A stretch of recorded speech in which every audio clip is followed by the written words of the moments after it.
Have any of you ever experienced at Christmas where you're running just a little behind and throwing things? Anybody have that experience, throwing things together at the last minute? You know, that kind of thing. This has been kind of one of those, and that's okay.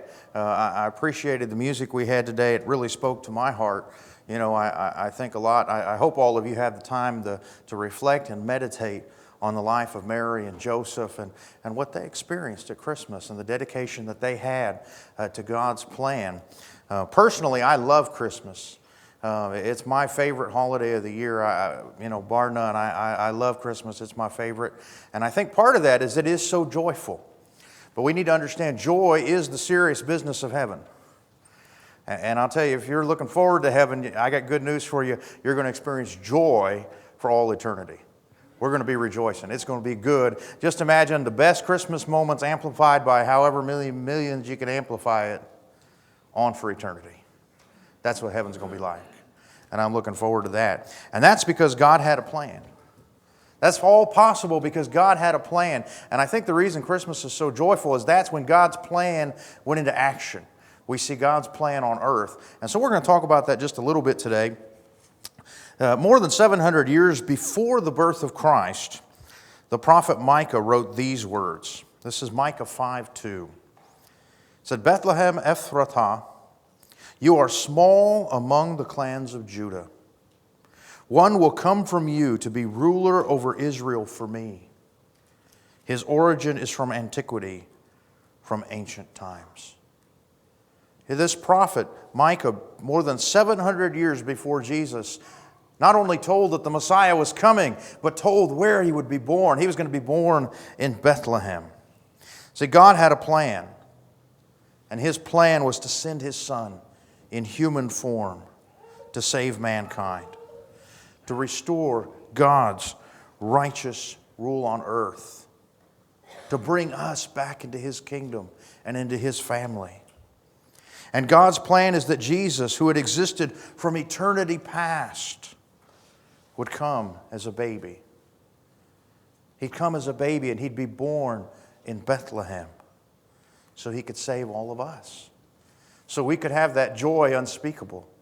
So we could look forward to being in his kingdom with him. See, God brought that plan into action. And that's what Christmas is about. We're going to look a little bit in Luke chapter 2 this morning. Luke chapter 2, and we'll pick up in verse 1.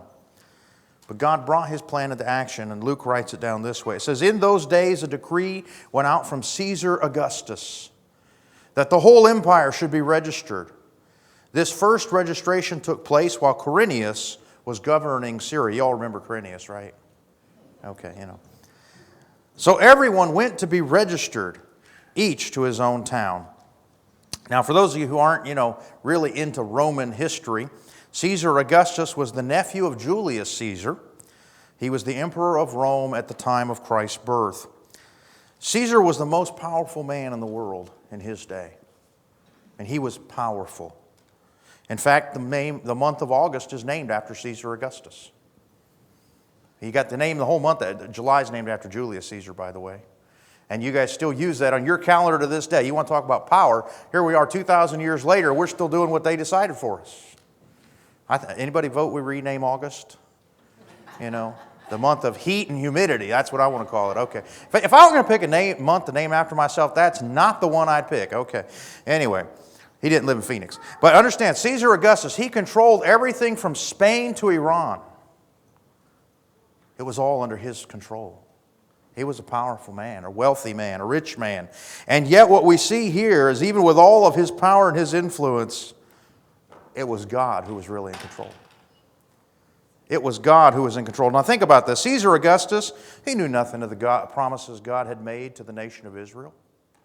He knew nothing of God's promises of a Messiah that was going to be coming. He knew nothing of the timing of Jesus' birth. He knew nothing about two peasants, Joseph and Mary, in the backwoods of Galilee.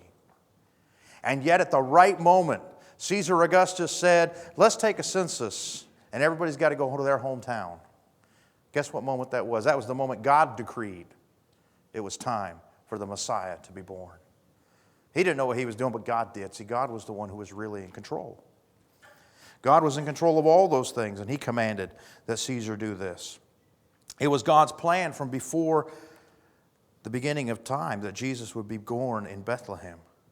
And God used his prophet to announce that that would happen hundreds of years before Caesar was born, before there was a Roman Empire. God was the one in control. Now, maybe as you're facing Christmas, you can relate to this. Maybe you feel a little overrun. Maybe at moments you feel like life's just a little out of control. Anybody relate to that at all ever? I mean, just feel that way. I can understand. I can relate. Maybe you still have food to make and presents to wrap. You know, I mean, any of that. Have we wrapped any yet? I don't know. Well, I'm sharing my testimony here, guys. Okay. You know, maybe you're in that. Maybe you got to get ready for tomorrow morning, and you got family coming over. Maybe even worse than family, you got in-laws coming over. You know what I'm saying? I mean, it could be. But maybe you're feeling this morning, you're feeling defeated, and you're feeling like, you know, everything I've planned is just not going to get done. It's not going to happen. You know, I can relate to that this year. I'm going to confess to you this morning, I did not send out Christmas cards this year. I normally am really good and really faithful to send out Christmas cards. And this year, I'd like to say it's because I didn't have the cards. I do. I'd like to say it's because I didn't have the stamps. I do. It's because I didn't get around to making them out. Time has just been on time. And you know, you feel very defeated. You feel like, I really wanted to send, I want to tell people about Jesus. And I like to share that, you know, with other people. And I find that's a good way to do it. So maybe you're feeling defeated, you're feeling out of control. And maybe sometimes that can make you feel angry. It can even cause you to lose sight of what Christmas is really about. And sometimes in our busyness we do that. We lose sight of what God is doing. The fact that He's really the one that's in control. Well, think about this year, as you face your Christmas preparations, remember this. Jesus was born in Bethlehem. And that proves God was in control. It proves God was the one orchestrating the events. It wasn't Caesar. It wasn't the forces of this world. It wasn't the demands that the world tries to put on you. I'm going to tell you something. At first I was feeling guilty. You know, I didn't send Christmas cards. I feel bad. Why? Why do I feel guilty? Where in the Bible does it say you have to send Christmas cards? Where in the Bible does it say you have to go buy Christmas card or stamps, which I have, but I mean, where does it say, maybe, you know, the Christian thing to do would be give that money to the mission offering. I mean, you want to be honest. Now think about this. If you were Joseph and Mary, wouldn't it look to you like Caesar was in control of your life? And put yourself in Joseph and Mary's place. Here they are. They're about to have a baby they weren't expecting. I mean, they've had angels come and tell them this is going to happen, and then there's Mary. She's pregnant. She's about to have it. She's, 9 months pregnant, and suddenly you get notice, hey, time to go to Bethlehem. Caesar demands you go. Who would you feel like is in control? Wouldn't you? I bet they felt their life was a little bit out of control. And then they get to Bethlehem, and you know the story, there's no room. And they're looking everywhere for a place to stay. Wouldn't you feel like life is out of control and disappointing? But understand who was in control. God was in control. So if you're facing this morning a Christmas and you're saying, you know what, I feel like things are out of control and I'm frustrated and understand something. God is in control. He is the one who takes care of things. Put it in His hands. Go with His plan. And it may not be your plan. I find that God's plan is not my plan. He does not do things the way I want them done. He does not say, hey, David, how should I do this? God has never asked me that yet. But I've had to ask Him. God's plans are bigger than ours. And so even when things seem bad, even when things tough or out of control, remember the reality is God is in perfect control. He will bring about His plan. He brought Jesus into the world in Bethlehem, and He'll bring Him back again. He's in control. And He was in control for Joseph and Mary. And those prophecies were fulfilled. Now God's planning did, and His work didn't stop there. Let's go ahead and go to Luke chapter 2, verse 4. We'll continue in the story. I probably got a little ahead of myself. So Joseph also went up to the town of Nazareth in Galilee in Judea, to the city of David, which is called Bethlehem, because he was of the house and family line of David, to be registered along with Mary, who was engaged to him and was pregnant. Now, Mary just happened to be engaged to the one guy in the small town of Nazareth who had to go to Bethlehem. Understand, Nazareth was like one of those little one-horse towns. You know, the chances of somebody who lived there, that Bethlehem being happened to be where they had to go. Guess who Mary married? It was engaged to and planning to marry. God had it perfect. He had exactly the right person. He had to go to Bethlehem when Caesar proclaimed the census. This wasn't an accident. It wasn't a coincidence. God had it planned. He had Mary and Joseph planned for each other. Think about that. You ever worry about, did God have somebody planned for me? I'm going to tell you, right here, God had planned Mary and Joseph for each other. It was His plan, His ordained plan in history. And at that moment in history, He brought them together. Now, why is all this so important? Why did it matter that Jesus had to be born in Bethlehem? I'm going to give you just a couple thoughts on that. One is because God promised it. Some things I think God did, He just did it because He wants to show that He can. He wants to make it perfectly clear. He gave us a lot of prophecies of the Messiah, so many that it would be perfectly clear who Jesus was. Now, were they all important equally? I don't know. God knows.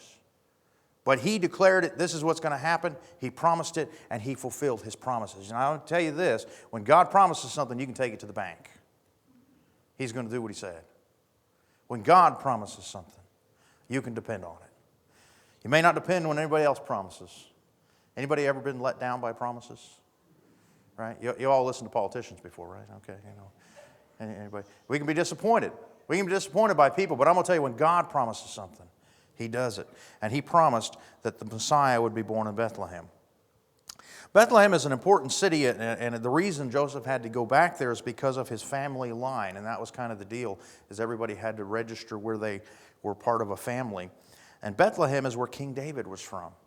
And that's where Joseph was part of that family line. And God had promised David that he would have a descendant who would be king of Israel forever. It had to be. Whoever the Messiah was going to be, whoever this king of Israel that was coming was going to be, it had to be a descendant of King David. And Jesus was that descendant. He was a direct descendant of King David. And God was keeping His promise. And you can read those in the genealogy. I know that's your favorite part of the Bible, right? To read the genealogy. But both Matthew and Luke have that for you if you enjoy that. Go to, genealogy.com and plug that in. Now, there's at least one more reason, I think, and there's probably a lot more reasons, but one more reason I'll give you this morning for part of why Jesus was born in Bethlehem, and that it was a part of the illustration of God's plan.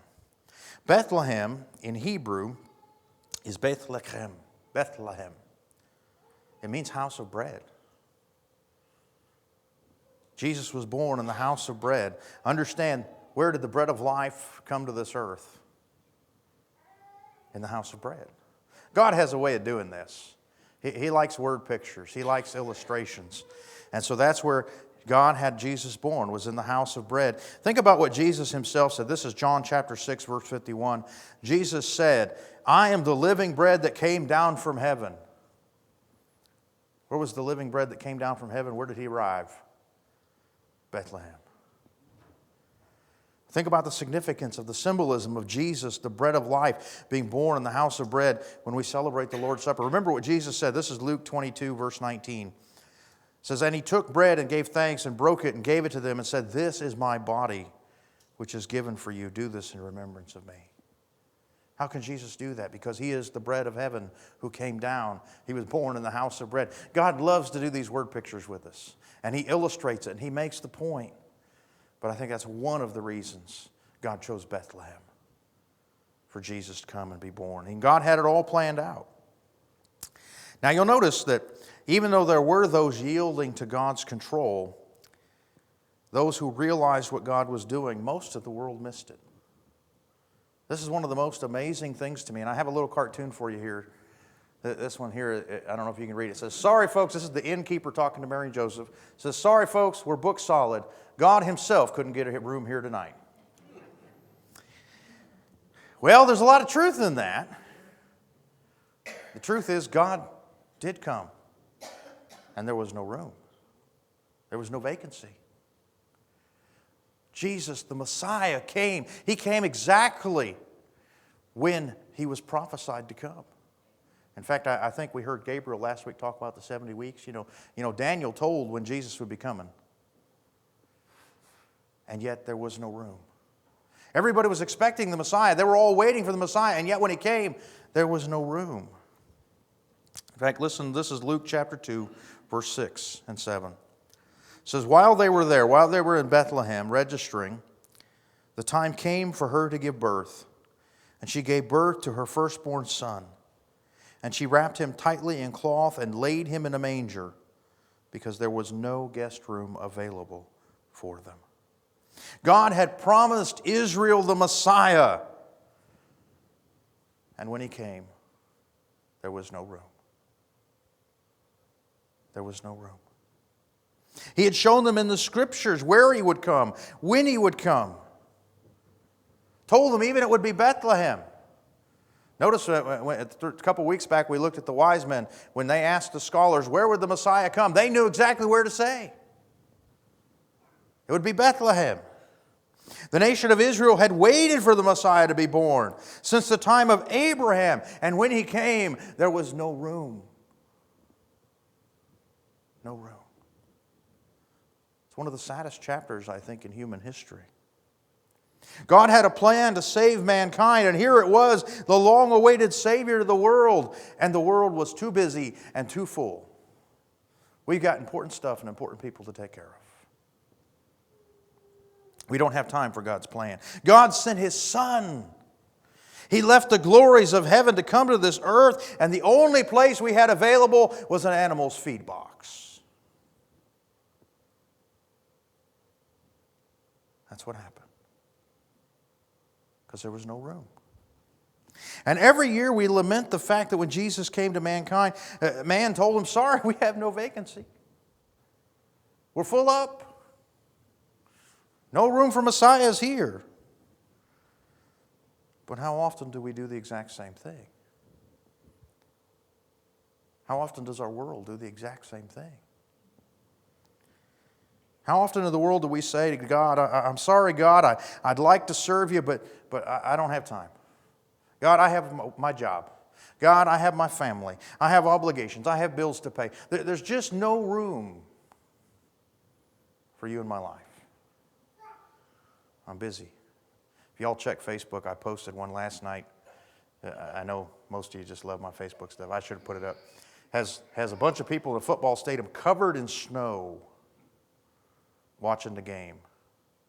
It says, if only church members were this faithful. Think about it. Think about it. I appreciate those of you who are here today. I do. Because you're faithful. You're here. And you want to encourage one another. And you are the church. And that's right. We should encourage one another and celebrate Jesus. That's good. But so often, I'm going to tell you, at Christmas, there's a temptation to push Jesus aside. Because we have so many demands on us. And family's the number one. I mean, usually this is where you start hearing, well, family first. I'm sorry, no. God first. God first. The first commandment is, you will have no other gods before me. God first. Anytime I put anything first above God, it's idolatry. God's first. Everything else is second. Jesus said it this way. This is Luke chapter 14, verse 26 and 27. Probably not what you normally think in your Christmas passages, but he said this. He said, if anyone comes to me and does not hate his own father and mother, wife and children, brothers and sisters, yes, even his own life, he cannot be my disciple. And whoever does not bear his own cross and come after me cannot be my disciple. Jesus is saying you can't have other things first. Who's got to be first if you're his follower? He does. Jesus first. And when we celebrate Christmas, who should be first? Jesus, his birthday, guys. I mean, hey, we're celebrating him. And simply, if we choose the things of this world over Jesus, if we choose our family, if we choose our job, if we choose our property, or even Jesus said, if we choose our very life, then we cannot be his disciple. That's a scary thing. Now, understand, he used the word cannot be His disciple. So let me ask you, which will you be choosing this Christmas? Is He first? And understand, when He's not first, every person, I believe, has that spot of worship, that spot of the thing that is the most important. Something is first in your life. And if it's not Jesus, if it is not God Himself, then what you're doing is you're putting up a no vacancy sign. You're saying, sorry, God, that spot in my life is already full. You don't get to be first. And we can try and put a lot of things there. Family's one, but hey, let's be honest. Sometimes maybe we put church there. Church is not first. God is first. God is first. What should you be choosing this Christmas? Now, it's easy to get busy and forget about it. In fact, there's a story of a mother.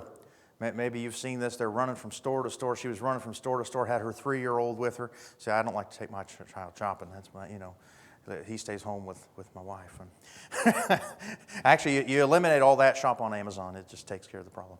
But she was running from store to store. She had all her packages, and somewhere in all the hustle and bustle of it, she had lost track of her son. And in a panic, she went running through the store trying to find her son, her 3-year-old. And she finally did find him. And there he was with his face pressed up against the glass in a window display, looking at a nativity, looking at baby Jesus. And when she called out his name, he turned and shouted with glee as though nothing had been wrong. They'll do that to you. They will. Mommy, look, it's baby Jesus. And she said, grabbed him by the arm and yanked him and said, we don't have time for that. We have to get ready for Christmas. But how often do we get so busy we forget what it's really about? Our world has done that. They've gotten so busy and made it about so many other things, they've forgotten what it's really about. How often is there no room for Christ, no vacancy in our lives? How often do we allow Him maybe just one little small space out in the stable? See, I think sometimes we'll see, oh yeah, well, we got room for Jesus. Jesus, your little spot's right over here. But Jesus deserves front and center. He deserves first. He deserves the head of the table. How often do we put Him out there and just want to shut Him out of the rest of our lives? So let me ask you this morning, is there anywhere in your life where no vacancy sign is hanging to keep God away? Anywhere? Or is everywhere in your life open, ready for Him? Which way do you live? Now don't think because we're Christians that this can't happen. In fact, remember just not long ago we were studying Revelation. Remember Jesus' words to His own church. This just is one of those verses that just blows your mind when you put it in context and realize Jesus is talking to His church. And this is Revelation chapter 3, verse 20. Jesus said to His church, see, I stand at the door and knock. If anyone hears my voice and opens the door, I will come into him and eat with him and he with me. Why is Jesus knocking at the door of His church? Because they've locked Him outside. That can happen. Is Jesus knocking at the door of your heart saying, come on, let me in? What sign do we have up? Do we say no vacancy? No vacancy. We're already full up. Now, why is that important? It's important because God's plan is continuing. God's not done with you yet. That's good news. God is not done with you yet. He has a plan for your life. He has a plan for this world. And when we're studying the Revelation, we're seeing how that plan will unfold. And I'm going to tell you how it ends. It ends with Jesus coming back and Him ruling this world as He rightfully should. It ends with God restoring things and making them right. I love it when we get to the part where He wipes away every tear. I'm going to tell you, you may suffer pain. Yes, that's true. But the day is coming where Jesus will make it right. You want to make sure you're there for Him to make it right. God has a plan for you. He has a plan for your life, and He has a plan so that you'll be a part of His kingdom and a part of His family and a part of His church. That's important. But will you be a part of His plan, or you miss out on what God's doing? See, understand, God had a plan that first Christmas. It just blows my mind. He sent the Messiah into the world, and everybody missed it. He sent angels out to the shepherds, and they came into town. They got it. They came and saw Him. They came and worshiped Jesus, and then they went around town telling everybody what they had seen and heard. Did everyone in town come and see Jesus? No. Why? They missed it. God sent, you see the wise men. He sent a star, and the wise men come, and we looked at that 2 weeks ago. And the wise men came, and they went to Jerusalem, and they said, we're here to see the Messiah. And Herod even asked the scholars, where will the Messiah be born? And yet somehow they all missed it. Now Herod, it's because he had his own plan. He wasn't going to be part of God's plan. Understand, if we have our own plan, if we say, I have this other thing that's first, if we say, I have my own plan for my own life, you'll miss God's plan. But if you'll say, God, here I am. Here I am. I'm open. I want to be a part of what you're doing. Then I'm going to tell you, you can be a part of God's plan, and you won't miss it. That's what I love about Mary and Joseph. They were people who were willing to be a part of God's plan. When God sent an angel to him and said, Mary, you're going to have a baby. She said, here I am. When God sent an angel to Joseph and said, hey, you know, your fiancee's pregnant and don't worry about it. He said, yes. And he did what God said. How many of us would do that? We should. We should. But by being obedient, by being open, they got to be a part of God's plan. God has a good plan. He has an abundant plan, a plan for you to have life, for you to have salvation, for you to be a part of His kingdom, for you to have fulfillment and purpose. But you have to agree to His plan by making room for Him in your life. That's what Christmas comes down to. Jesus came and the world said no vacancy. How will you answer? How will you answer?